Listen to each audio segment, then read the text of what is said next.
Class 6 से लेके class 12 या उसके आगे कोई भी क्लास हो, ऐसी कोई क्लास नहीं होगी जहां पर हमने इस प्रमेय का नाम नहीं सुना होगा, जिसका नाम पाइथागोरस प्रमेय।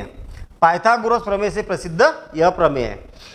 ये प्रमेय क्या बोलती है, तो देखिए, अगर हमारे पास कोई समकोण त्रिभुज है तो इसकी जो सबसे बड़ी भुजा है ना, उसका स्क्वायर अन्य दो भुजाओं के वर्गों के योगफल के बराबर होता है।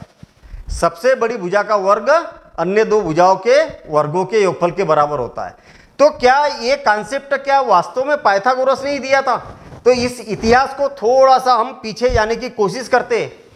भारतीय गणितज्ञ बोधायन, जो कि पाइथागोरस से 300 साल पहले जन्म हो गया था इनका, और इन्होंने एक बहुत जबरदस्त तरीके से एक मॉडल दिया था, तैयार किया था।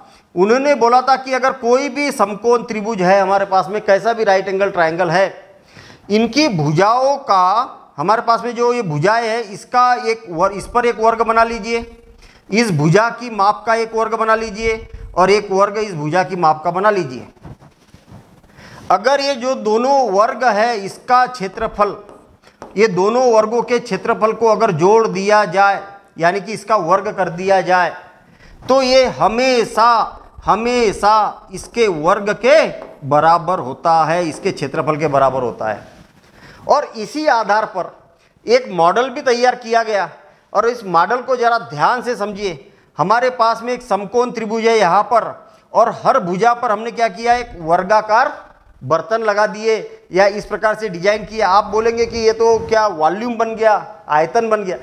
और इसको मॉडल को देखिए, दोनों में पानी भरा हुआ है, और इस प्रकार से रोटेट करेंगे तो ये दोनों पूरी तरीके से जब खाली हो जाएगा, पूरी तरीके से खाली हो जाएगा, तब ये पूरी तरीके से भर जाएगा, न तो इनमें पानी बचेगा और न ही ये खाली रहेगा। इसका मतलब इनका दोनों का क्षेत्रफल इसके क्षेत्रफल के बराबर होगा। फिर से और एक बार देखिए, ये पूरा भरा हुआ था, ये खाली हो रहा, तो इसका क्षेत्रफल इनके दोनों के क्षेत्रफल के बराबर दिखाई दे रहा। तो यही बोधायन ने अपने मॉडल के थ्रू ये बात पाइथागोरस से 300 साल पहले बता दी थी। तो ये इन्फॉर्मेशन आपको कैसी लगी, कमेंट्स द्वारा जरूर बताइए। मिलेंगे हम ऐसी ही इन्फॉर्मेशन के साथ नेक्स्ट वीडियो में। Thank you.